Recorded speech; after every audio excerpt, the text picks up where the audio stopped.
venido de tierras lejanas, he venido. Queridos radioescuchas y en esta ocasión también videoescuchas, soy Federico Cruz, su brujo de lujo. Estamos transmitiendo desde la Fonda San Ángel, en una de las vistas más bonitas que tenemos de la Plaza San Jacinto, que es aquí la terraza de este restaurante. Vengan a probar con nosotros las tostadas de pata que saben a sexo, no propias para menores de edad ni mayores de 75 años, en hombres estoy hablando. No venga sábados y domingos, estamos hasta el gorro, venga de lunes a viernes a disfrutar un buen cigarro, un buen habano aquí en la terraza, o verán el caracolito a la entrada, donde esto está con todas las características de lo que hacían nuestras abuelas y tías abuelas, la cocina de endenantes, como decían ellas. Un abrazo a Julio Jiménez, gracias por este espacio conquistado, a ti Julio, y vamos a continuar, y en esta ocasión tenemos a nuestro anfitrión Roberto González, que como ustedes están viendo en los videos que les estoy mandando de promoción, ya es nuestro colaborador especial para mi programa. Muchas gracias, Roberto, por tu presencia. Federico, como siempre, encantado. Esta es tu casa, la casa de Abel, la casa de Nacho, la casa de Guillermo, la casa de todos. Y sobre todo tratándose de este tema en el cual hablábamos hace un momento de estos reflexiones, revaloraciones, posiciones que tenemos respecto al significado de lo que es nuestro país, de su historia, de su cultura, de su patrimonio, de nuestra herencia, y de que es inevitable que lo traigamos en la sangre y que lo vivamos cotidianamente. En ese sentido, este es un país que las cosas han cambiado, pero no tanto. Finalmente, decíamos el cómo un país cuya alimentación basada en el frijol, el maíz, el chile, el agave, los productos de la milpa, miles de años después siguen vigentes, siguen vivos, están en la cotidianidad nuestra, y esto es verdaderamente un regalo de los dioses, de los de a de veras, que son los prehispánicos. Tenemos también la presencia de Abel, hemos hecho varios programas con él en lo que respecta a los maestros mezcaleros que él tanto ha tratado y que los ha puesto tanto en valor, porque la serie, Roberto, le he llamado con respecto a los mezcales, los sabores despuntales, porque al producto de la tierra, al maguey, hay que quitarle las puntas para que nos entregue lo mejor de su sabor, esa integración de lo que hemos estado hablando con Abel.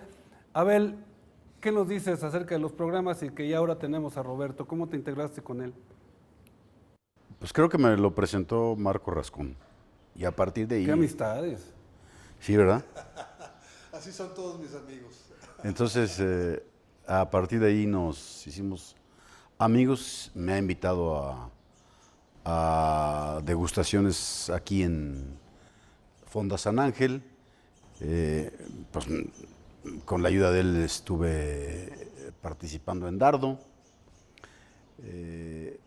algunas conferencias, y luego también logramos meter los mezcales sin certificación, quiero decirlo, pero bueno, buenos mezcales, finalmente, claro, tan valiosos como los que están certificados, y vamos a participar, si Roberto y la gente del conservatorio no lo permiten, en noviembre, ¿verdad? En el Foro Mundial de la Gastronomía Mexicana, así es. Vamos a estar presentes en el CENART. En el CENAR, los maestros y maestras del mezcal tradicional de todo el país. Ojalá podamos hacer una exposición de magueyes, de fotografía, de libros, y una muestra y venta de los mezcales en el marco del foro. Y tenemos cosas que hacer, y hoy estábamos platicando que vamos a organizar también, si es posible, un encuentro entre brujos, hierberos y maestros y maestras del mezcal. Podemos contar a Roberto porque de pronto tiene buenas ideas. Sí, claro, sí. De vez en cuando durante el mes se me ocurren algunas cosas. Pero por supuesto yo me sumo y adhiero a este proyecto que ha surgido de esta conversación, y en el que no solo cuenten con la Fonda y conmigo, sino el que donde hagan el evento ahí estaremos para empujarlo, para apoyar en la organización, para apoyar en su desarrollo, y para que resulte un bracito más, un producto más de lo que hemos venido trabajando todos estos años alrededor de la gastronomía como patrimonio cultural de la humanidad, alrededor de este privilegio que es el que la gastronomía tradicional mexicana sea patrimonio cultural de la humanidad, y sobre todo ir sumando la herencia, el patrimonio, la sabiduría alrededor de la gastronomía, alrededor de la salud, alrededor de la herbolaria, alrededor de estas prácticas ancestrales y milenarias que este país tiene y que nos hace ser un país privilegiado y un país excepcional desde el punto de vista de cómo hemos sido capaces, y todavía podemos hacerlo mejor, en cuanto a rescatar, salvaguardar y promover nuestra cultura, nuestro patrimonio y nuestra herencia. Una pregunta casi personal, Roberto. ¿Cómo le haces para de pronto no tener esa impresión que a través de estos programas también me da la impresión con Abel al platicar, que de pronto viene la sensación de arar en el mar, de pronto hacer cosas, estás metido en tantas cosas que de pronto te llevas un golpazo? ¿Cómo haces para reponerte? ¿Tomas mezcal? ¿Le rezas a Dios? ¿Fumas algo mira, raro? Por lo pronto como muy bien comida tradicional mexicana. Y si va acompañada de un mezcal, qué barbaridad. Pero sobre todo el sentir que, primero, que este país no es facilito, y luego el que este país, por supuesto, va a cambiar a base de trabajo, a base de educación, a base de participación política, a base de información y a base de compromiso. O sea, el que nadie va a venir a hacer lo que los mexicanos no hagamos. Y afortunadamente yo estoy convencido de que el 99.9% de la población de este país es precisamente gente de trabajo, gente de esfuerzo, gente comprometida, gente que hace lo que tiene que hacer, pudiendo hacer más, todos podemos hacer más, pero me parece que por ahí anda un poco mi propia actitud y mi propia conducta, el que yo no creo en lo gratuito y yo no creo en lo caído del cielo. Yo creo en los regalos de los dioses, yo creo en los boletos, compromisos y responsabilidades derivadas de los privilegios que tenemos como mexicanos, ¿no? El maravilloso accidente de haber nacido en este país, para mí, es un regalo que no podré agradecer suficientemente nunca.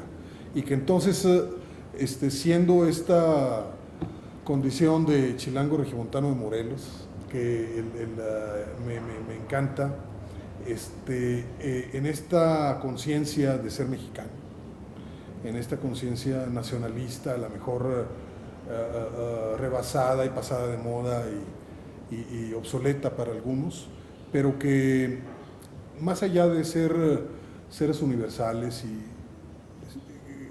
las fronteras las inventamos hace bastante poco, por cierto, ¿no? Sin embargo, bueno, este es el lugar en el que estamos, el que nos tocó, en el que caímos y que tenemos la responsabilidad de sacar adelante. Y entonces, bueno, ese lado de en todo caso caer o batallar o sufrir un poco las crisis, sin embargo tener la capacidad para levantarnos y para sentir que aquí nos tocó y que de aquí somos, y que afortunadamente de aquí somos, y que por lo tanto va de nuevo y va de nuevo y va de nuevo, y esta lucha contra la corriente, como dices, y de arar en el mar, yo siento que ha tenido respuestas espléndidas. Por ejemplo, el trabajo en el conservatorio, ¿no? Que ya son 17 años y que finalmente en el 2010 logramos el que la gastronomía tradicional mexicana fuera reconocida como Patrimonio Cultural de la Humanidad, y que 5 años después, precisamente la semana pasada, finalmente el gobierno mexicano decreta una política pública vinculada con el fomento a la gastronomía mexicana. Ya tuvieron presencia el presidente. Así es, y entonces, bueno, este es un país lento, las cosas nos caen despacio, pero por lo pronto yo estoy convencido de que más allá de lo que la sociedad civil haga, desde el conservatorio, desde la Asociación Pro Cultura del Mezcal, desde el propio comité de sustentabilidad del maguey y del mezcal, desde el propio proyecto de Abel con los maestros del mezcal, desde lo que tú haces con la herbolaria prehispánica, finalmente lo que estamos haciendo es sumar, y este es un movimiento que nadie para, y entonces me parece que la reivindicación de lo que estamos haciendo la mayoría de los mexicanos respecto a lo que hay que trabajar, a lo que hay que hacer, vamos por buen camino, ¿no? Y que paulatinamente un país más democrático, un país más equitativo, un país más justo, un país más transparente, un país en donde se rinden cuentas, un país generoso, un país amoroso, un país en donde la naturaleza verdaderamente no nos la acabamos de valorar y de dimensionar con todo lo que hay por hacer. Tú mismo lo vives con el problema de la producción de las hierbas que se utilizan en la salud de los mexicanos, o lo mismo que hace Abel comentando esta preocupación sobre los agaves que están en peligro de extinción. Es decir, en un estado de alerta. Los mexicanos tenemos que estar en un estado de alerta, trabajando, produciendo, transformando y reconociendo lo que hemos recibido de los dioses. Abel, yo te conozco a través comento Roberto, porque fue uno de nuestros programas en una de las entrevistas. Te conozco a través de una etiqueta, y que esto viene a través de una confianza, porque decíamos, Roberto, qué difícil nos cuesta a los mexicanos trabajar en conjunto, esto que dice que hay que sumar, y de pronto yo veo una etiqueta de un artista oaxaqueño, que es un diablito sobre un maguey, y dice Maestros del Mezcal, y está identificado con letra manuscrita, manuscrita porque como es una onomatopeya, manuscrita es como se desliza el lápiz, de lo que ahora no conocen nuestras generaciones, la letra manuscrita, de dónde viene el agave, la bebida a la que estamos viendo. ¿Qué nos dices, Abel? No está certificado el mezcal. ¿Por qué trabajas en gente que no está certificación del mezcal? Primero porque es el mezcal más fino, más rico en aromas y en sabores, porque es fruto de una enorme tradición en este país, creo yo, 450 años, y porque es de zonas indígenas, de zonas campesinas, de zonas muy pobres y de zonas marginadas. Creo que en este caso la pobreza y la marginación coinciden con las regiones donde se produce el mezcal. Ahí, en esas regiones, están ubicados los campesinos indígenas de este país, y cada región produce su tipo de mezcal. Creo que ese es el mezcal que vale la pena tomar desde mi punto de vista. Habrá quienes les gusten los mezcales industriales y yo no los critico, los respeto. Creo que finalmente uno tiene que avanzar en el reconocimiento de lo que es la historia, la tradición, la cultura y sobre todo en lo que son los mejores aromas y sabores de este país. Y no estoy exagerando, porque yo sé reconocer los horrores que se producen en mi país y las maravillas que se producen en mi país. Y creo que una de las maravillas es el mezcal. Pongamos una copa de whisky acá y una copa de mezcal aquí, y acá vamos a encontrar aromas a madera, aromas a el material con el que se hace el whisky, con el que se quema. Vamos a encontrar sabor a grano, pero acá vamos a encontrar a flores, a miel, a hierbas, a tierra, a caca de vaca, a campo, a agua, en fin. Las cualidades organolépticas del mezcal son muchas veces más ricas que en el whisky y en el coñac. Y además, uno puede tomar el mezcal desde que sale, porque el maguey ha pasado en tierra de 7 a 20 años para madurar. Y cuando uno agarra un whisky, cuando sale, huele mal y sabe mal. Necesariamente lo tienen que meter a barrica para que agarre aroma y sabor. En el caso del mezcal, no. El mezcal es de inmediato, sus aromas y sus sabores están presentes. Y si lo metes a barrica, le quitas los aromas y sabores originales, es decir, lo descompones. 20 años dijiste para que entregue. Sí, es más, Para que un agave esté listo para hacerlos. Hay bebidas que tienen 15 años y nos la venden como la mejor, un whisky de 12 años, uno de 18, resulta... hay buenos whiskies, son muy buenos. Los whiskies de 12 años, de 18, son buenísimos. O de una malta, como O de una malta, así es. Hay de una malta y hay mezclas, pero nosotros encontramos mezcales en las tierras más pobres del país que son verdaderamente exquisitos.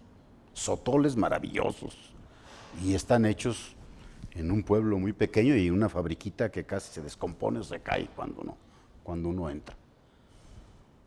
Yo diría que hay cosas que también hacemos mal los mexicanos, también hay que decir, hay que recomponerlas, pero este no es el caso.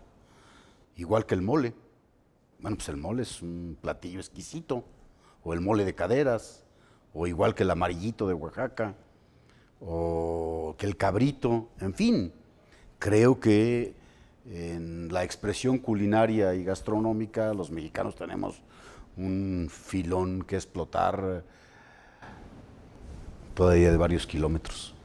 Roberto, y llevo agua para mi molino porque a mí me parece, y fue participación de Abel, yo te doy tu boleto del que dijiste. ¿Cómo nace la idea de integrar en Dardo destilados artesanales de origen en la exposición de mezcales con las cocineras tradicionales? ¿Cómo nace la idea?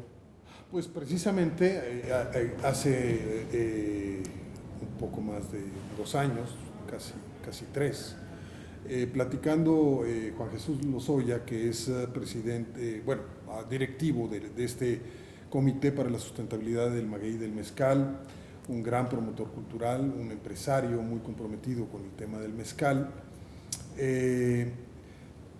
Platicando, él y yo formamos parte de esta Asociación Pro Cultura del Mezcal, él y yo formamos parte de la Academia del Mezcal y formamos parte de un proyecto de promoción de la cultura del mezcal en general.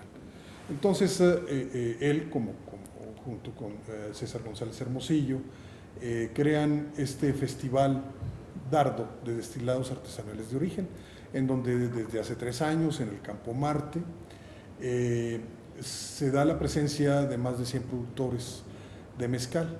Entonces, trabajando el tema del mezcal y el Festival Dardo, Juan Jesús me propone que invitemos a las cocineras tradicionales.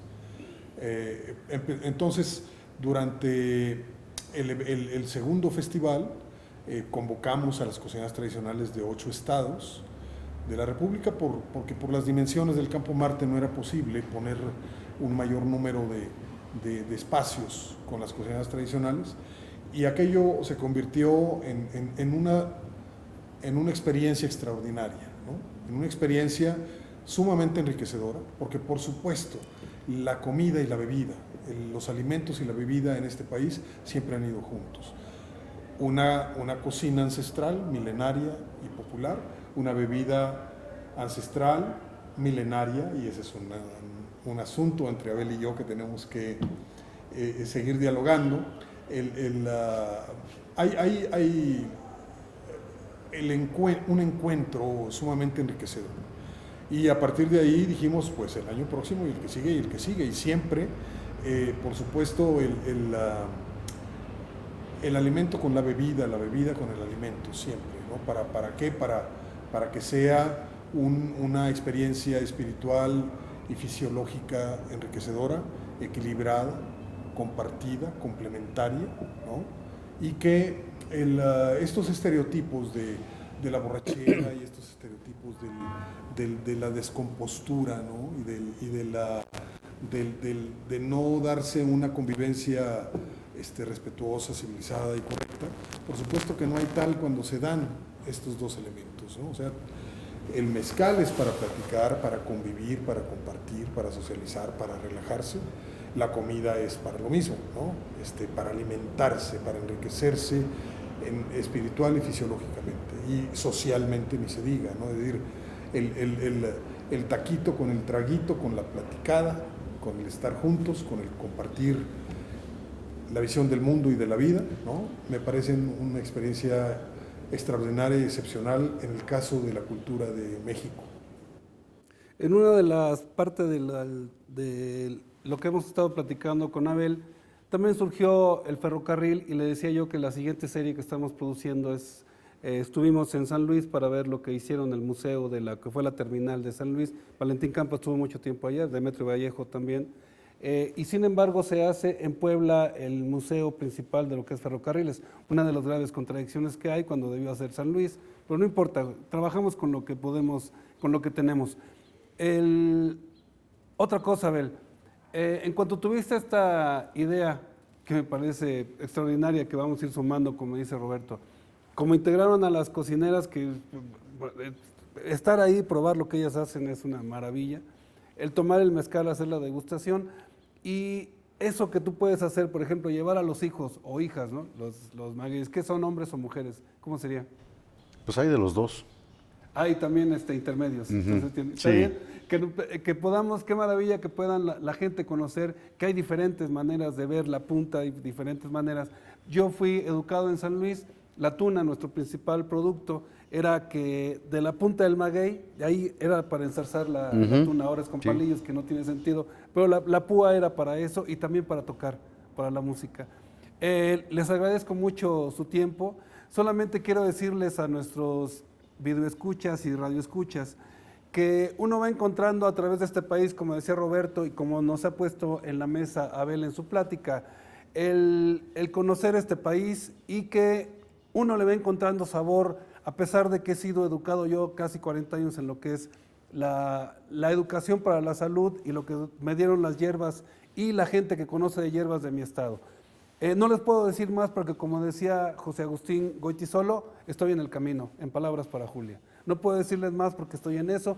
Acabo de encontrar una gran beta, un gran conocimiento. Le agradezco mucho el tiempo. Abel, muchas gracias por haber estado Gracias con nosotros. a ti. Roberto, una vez más, gracias por ser nuestro anfitrión. Gracias por nunca venir preparado para hablar, pero siempre nos entregas lo mejor para nosotros. Qué bueno que en este país tenemos esta capacidad de improvisación. Yo creo que todos los días lo inventamos, lo creamos, lo recreamos, lo enriquecemos y damos un paso más. Yo creo mucho en lo que estamos haciendo y ahora en estar con ustedes en esta mesa es un honor y un privilegio y pues va de nuez, la fonda es su casa, mi casa es su casa y que se repita muchas veces. Yo creo mucho en las coincidencias y dentro de mi condición de ateo guadalupano, me parece que las coincidencias también son un regalo de los dioses y el que ustedes sean mis amigos, por supuesto que es parte de esos privilegios y de esos regalos. Gracias, Roberto. Toda esta información está subida en www.sonríete. Muchas gracias por su presencia auditiva. Nos abrazamos en el próximo programa. Gracias.